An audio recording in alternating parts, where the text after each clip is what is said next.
देवनी शहर आपका भी हार्दिक अभिनंदन स्वागत है। हम सबके लिए बहुत सौभाग्य की बात है कि दोनों प्रदेश उपाध्यक्ष हमें पहुंचने को मिले हैं। जिस तरह से कृषि मंत्री रहते हैं पूरे राजस्थान में,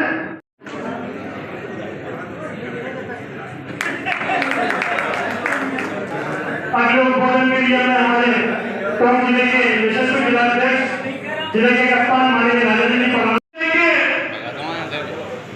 दोनों कार्यकर्ताओं को प्रदेश कार्यकारिणी में, प्रदेश उपाध्यक्ष और प्रदेश नेतृत्व में हमारे जो कृपा की है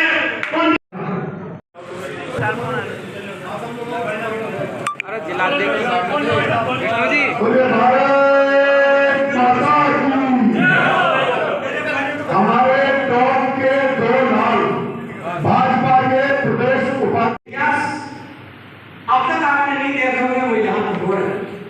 आम जनता की सुनने वाला नहीं। कांग्रेस के कार्यकर्ता भी अपने आप को ठगा सा महसूस कर रहे हैं। मेरे साथियों, घबराने की जरूरत नहीं, आपको मुकाबला करने की जरूरत है, संघर्ष करने की जरूरत है। लेकिन ये संघर्ष कब होगा, कब होगा बहनों, आप सुनो, कब होगा चेयरमैन साहब? जब हम सबको मिलकर एक परिवार के रूप में मातृ शक्ति को, युवा शक्ति को, हमारे प्रबुद्ध जनमानों को, सभी राजनीतिक दल के हमारे लोगों को, अन्य राजनीतिक दल के लोगों को, ये मसलना भारतीय जनता पार्टी ने हमारे एक सीटें करेगा जो हमारे चौधरी साहब जीते। इनका कर्तव्य, उनका व्यक्तित्व, उनका अस्तित्व बड़ी मजबूती से जनता में जाते हैं, जनता के साथ बैठते उठते हैं और निश्चित रूप से ऐसा नेता ही सर्वमान्य नेता बनता है। आपने देखा होगा पिछली बार हमारे यहाँ के विधायक जी ऐसा ऑडिटोरियम बना, उसको देख के तुम लोग कल्पना नहीं कर सकते। काम होते हैं जब हमारा नेता बनता, कोई भी बनता, अब हमारे फिर नेता कोई बनते हैं, अच्छा होता है। लेकिन साथियों, व्यक्ति का नहीं, व्यक्तित्व का महत्व होता है। किसी व्यक्ति की बात हमको नहीं करना, हमको सिर्फ हमारे देश के राष्ट्रीय नेता है उनकी बात हमको चिंता रख के राजस्थान की चिंता रखें। इसलिए मैं तो आपसे कहना चाहूँगा कि हमारे IAS के रूप में हमारे बड़े मार्गदर्शक विराजमान बख्तियार साहब, जिन्होंने हमें सर्विस के रूप में भी, सेवा के रूप में भी, सहयोग के रूप में भी, पार्टी के रूप में भी काम किया है। तो मेरा तो आपसे यही है, निवेदन है कि हमें सबको मिलके, चेयरमैन साहब मैं कोई बात कर रहा हूँ आपके सबके लिए, सीरियस बात कर रहा हूँ, छोटे तेरे लिए। सबसे पहला मेरा निवेदन है कि हमको पर्सनैलिटी डेवलपमेंट करना है, यानी व्यक्तित्व विकास जब तक पार्टी के पदाधिकारी का नहीं होगा, जनप्रतिनिधि का नहीं होगा, तब तक अन्य लोग हमको पानी डालने वाले नहीं, हमारे सहयोग देने वाले नहीं। इसलिए मस्ट बी फर्स्ट, जैसे हम कह सकते हैं देश का कौन प्रधानमंत्री नरेंद्र मोदी, ऐसी पर्सनैलिटी पूरी दुनिया में नहीं है। इसलिए प्रत्येक कार्यकर्ता को, प्रत्येक हमारे साथी को पर्सनैलिटी डेवलपमेंट हमको करना। दूसरा है एजुकेट एटीट्यूड्स। बढ़ाने के लिए मोदी जी ने पूरे देश के किसान को संबल दिया, उनकी आमदनी बढ़ाने का काम किया। दूसरी ओर राज्य सरकार ने उनके साथ मजाक उड़ाया। जो केंद्र सरकार में जो उनका फंडिंग पैटर्न का 40% पैसा देना चाहिए, वो पैसा नहीं दिया। और सरकार की केंद्र की योजनाएं थी, सब योजनाओं को रोकने का काम राजस्थान की सरकार ने किया। जितने भी इसकी भर्त्सना की जाए उतनी बहुत कम। सर, आपने एक बात कही मंच से भाजपा नेताओं को पर्सनैलिटी डेवलपमेंट की आवश्यकता और एडिक्वेट्स की जरूरत है। किस तरह के देखते हैं वर्तमान समय में पर्सनैलिटी डेवलपमेंट की जरूरत है? देखिए, निश्चित रूप से ये आवश्यक है कि हम उन पंचनिष्ठाओं पे चल रहे हैं। पंडित दीनदयाल जी ने हमको जो पंचनिष्ठाएं दी हैं, और उन पंचनिष्ठाओं का मुख्य ध्येय भी है कि कार्यकर्ता किसी सिंबल के आधार पर नहीं पहचाना जाना चाहिए, बल्कि उसके व्यक्तित्व, कृतित्व और अस्तित्व के आधार पर पर्सनैलिटी खुद की डेवलपमेंट करना चाहिए। यदि व्यक्ति, हमारा कार्यकर्ता, हमारा पदाधिकारी कोई भी, अगर उसकी व्यक्तित्व विकास है, तो मैं समझता हूँ पार्टी का व्यक्तित्व विकास अपने आप ही होगा और पार्टी और अग्रसर होकर निश्चित रूप से लोकतंत्र बहाली में राजस्थान की जनता काम करेगी। इसके लिए कोई खास एक्सरसाइज की जाएगी आने वाले दिनों में? इसकी तरफ इसके लिए संगठन में खास एक्सरसाइज की जाएगी? देखिए, इसमें जो हम सबको दायित्व मिला है, हमारा प्रयास भी है और हमारे सारे कार्यकर्ता भी जो राजस्थान में हमारे पदाधिकारी आज पंचनिष्ठाओं के आधार पे वो सब लोग अपना काम कर रहे हैं। लेकिन हमारा सबका प्रयास भी यही होगा कि आपस में कोऑर्डिनेशन हो, यानी टिकटों को लेके या किसी लोकल विषय को लेके कार्यकर्ताओं में मनमालिन्य ने भेदभाव रहता है। हमारा प्रयास होगा, हमारे नेतृत्व में सीपी साहब जोशी जी के और हमारे संगठन महामंत्री जी के नेतृत्व में पूरा पार्टी का हमारा जो संगठन, हम लोग सबको एक साथ मिलाकर पार्टी को मजबूती प्रदान करेंगे। और वैसे आज भी अगर हम राजस्थान में देखें तो कांग्रेस से ज़्यादा मजबूत भारतीय जनता पार्टी का कार्यकर्ता, उसका व्यक्तित्व विकास और अपना सेल्फ,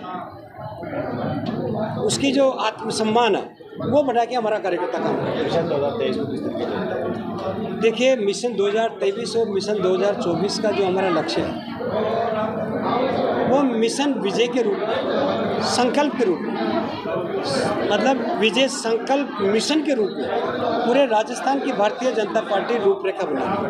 हम मंडल स्तर से लेके बूथ स्तर से लेके हमारे पन्ना प्रमुख तक जो मजबूती से हमारे राजस्थान में काम हो रहा है, मैं समझता हूँ कि राजस्थान में पहला राज्य है जहाँ पर इतने मजबूती के साथ हमारी भारतीय जनता पार्टी का बिल्कुल डाउन स्ट्रीम तक, पन्ना प्रमुख तक भारतीय जनता पार्टी की रणनीति से हम लोग काम करेंगे और इसको मजबूत करेंगे और मजबूत करके निश्चित रूप से भारतीय जनता पार्टी को हम लोग विजय बनाने का प्रयास करेंगे। फिलहाल है प्रदेश उपाध्यक्ष में किस तरह की चुनौतियाँ हैं और वास्तविक लोग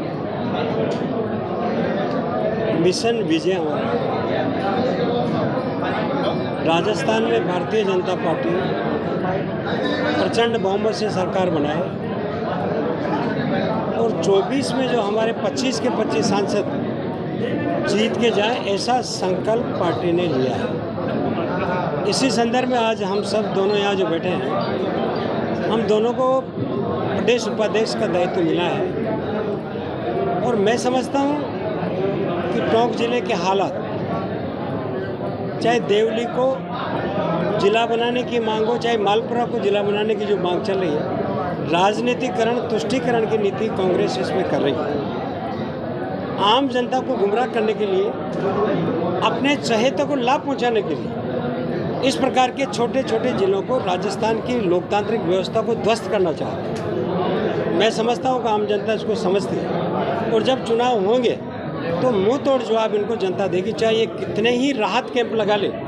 ये राहत कैंप नहीं, आहत कैंप है। गरीब लोगों को मजाक उड़ा रहे, कैंपों में बुला बुला के उनका रजिस्ट्रेशन करा रहे हैं। और मैं कहना चाहूँगा आपके माध्यम से, इस सरकार को यदि और रजिस्ट्रेशन करना है, एक प्रमाण पत्र और जाने देना है, तो कांग्रेस के सारे लोगों को स्वर्ग में जाने का प्रमाणीकरण का प्रमाण पत्र भी जारी करना, ताकि ये कांग्रेस के लोग सब स्वर्ग में चले जाए।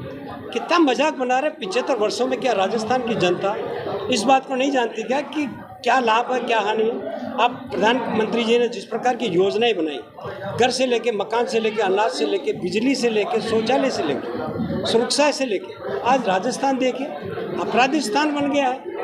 आप नेशनल क्राइम ब्यूरो रिपोर्ट देखें तो राजस्थान बलात्कार में और महिला उत्पीड़न में देश का नंबर 1 राज्य बन चुका है। और यहाँ के हमारे मुख्यमंत्री जो है, अपनी सरकार को बचाने के लिए विधायकों को भ्रष्टाचार का लाइसेंस दे रखा है। प्रत्येक जिले में आप जाइए, विधानसभा में जाइए, मुख्यमंत्री के रूप में ये सब काम कर रहे हैं और सरकारी अधिकारियों के साथ साठगांठ करके, मिलित भगत करके आम जनता को लूटने का काम ये लोग कर रहे हैं। भारतीय जनता पार्टी इसको मजबूती से उठाएगी। और दूसरा, राजस्थान में वाहवाही लूटने के लिए कृषि बजट अलग से बनाने की घोषणा गत बजट में की गई। दूसरे 2 साल हो गए, आज दिन तक भी इन्होंने कृषि बजट में कोई अलग से काम नहीं किया। जबकि हम केंद्र सरकार की बात करें, मोदी जी की सरकार किसान हितैषी सरकार है। पहले 2014 में 22,000 करोड़ रुपए का बजट था कृषि का, उसको बढ़ा के 1,25,000। उपाध्यक्ष बनने के बाद आज पहला टोंक दौरा है आपका। कार्यकर्ताओं में ज़बरदस्त उत्साह देखने को मिला है। स्वागत कार्यक्रम में किस तरीके का मंत्र कार्यकर्ताओं को आज दिया गया है और क्या आने वाली एक्सरसाइज है? देखिए, मैं समझता हूँ जिस हिसाब से हमारे नियुक्त माननीय प्रदेश अध्यक्ष जी ने जो टीम गठित की है, वो बहुत सोच समझ कर जिस हिसाब से दिया है। हम एक जिले से 2 उपाध्यक्ष बनाए हैं। मैं समझता हूँ भारतीय जनता पार्टी कार्यकर्ता आज जिस मजबूती से काम करना चाहता है, उसमें कहीं ना कहीं बहुत आगे हम निर्णय लेके जाएंगे और चारों के चारों सीट यहाँ जीतेंगे और उसके बाद में प्रदेश के अंदर में भारतीय जनता पार्टी के नेतृत्व। देखिए चूँकि टोंक हॉट सीट राजस्थान में रहती है हर बार, फिर चाहे टोंक जिला मुख्यालय की बात हो चाहे देवरिया की बात हो, कितनी बड़ी चुनौतियाँ देखते हैं उसको? मैं समझता हूँ कोई चुनौतियाँ नहीं है। पिछली बार जो धोखा हुआ था अब की बार नहीं होगा। और मैंने बताया जिले की बात नहीं है, पूरे प्रदेश के अंदर में जो भारतीय जनता पार्टी के नेतृत्व में मैं आपको तो 2/3 बहुमत से गवर्नमेंट बनाएगी, कहीं कोई दो राय की बात नहीं है। आज जो पिछली बार एक लोगों को हवा और जो शपथ वगैरह दिखाया था वो सारा चूर हो गया, सब कुछ खत्म हो गया। तो इसलिए मैं आपसे निवेदन करना चाहता हूँ कि आज प्रदेश में जो भी कुछ है, अगर सेंटर की योजनाएं ना आए तो प्रदेश में एक भी योजना लागू नहीं हो सकती। आज ऐसी कोई योजना नहीं है जिसको स्टेट गवर्नमेंट को लागू कर सकती हो।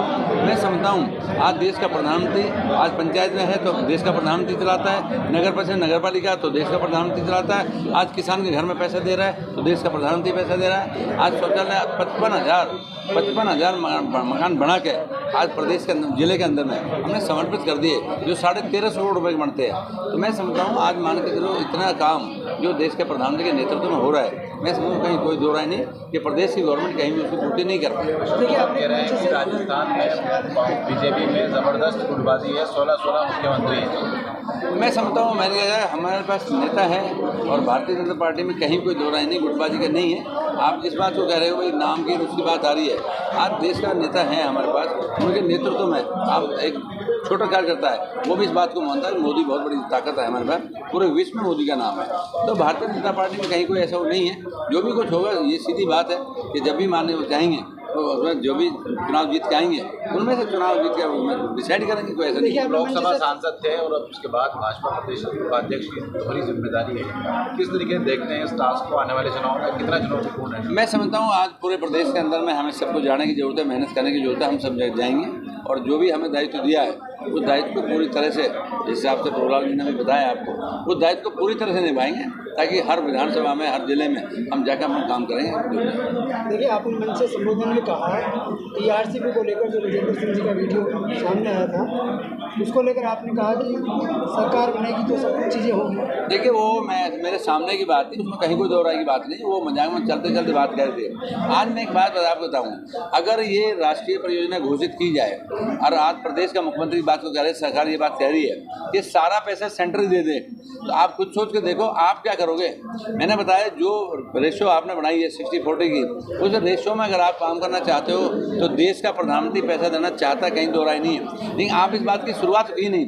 आज पूरे 4.5 साल आप ये कहते रहे कि भाई इसको राष्ट्रीय घोषणा घोषणा कर दो ताकि सारा पैसा 90% दे दो, 100% दे दो, और उसके लिए कभी आप छत्तीसगढ़ का उदाहरण दे रहे हो, कभी आप उसका पहाड़ों का उदाहरण दे रहे हो कि वहाँ भी सब कुछ हो रहा है। तो मेरा मतलब ये कि प्रदेश के मुख्यमंत्री इस बात को नहीं करना चाहता था कि ईस्टर्न कनाल का प्रोजेक्ट लागू हो, नहीं तो मैंने बताया आज तक कोई चीज़ नहीं रोकी। जो भी पैसा प्रधानमंत्री देना चाहते हैं उसके लिए कहीं कोई दो राय नहीं है। अगर ईआरसीपी बनानी है तो क्या राजस्थान में बीजेपी की सरकार? मैं समझता हूँ बात उस बात की नहीं है, बात इस बात की है कि आज प्रदेश का मुखिया आज शुरू कर दे। आज 40% पैसा 40,000 करोड़ का था मामला, आप 16 करोड़ रुपये आज जमा कर दे। मैं 24 करोड़ रुपये लाकर मैंने दूसरे में बताया था, फिर मैं बता रहा हूँ प्रधानमंत्री की तरफ से पैसे कोई नहीं है। आप ये बताओ टोंक की रेल मंजूर हुई पड़ी है, आपके घोषणा पत्र में भी था। आप एक काम करो, टोंक का रेल जमीन दे दो, आप कम से कम वो तो लागू हो जाए। तो क्या सरकार बनानी पड़ेगी जब भी आएगी? सरकार तो बनेगी, सरकार में कोई बात ही नहीं है, जनता चाह रही है इस बात को।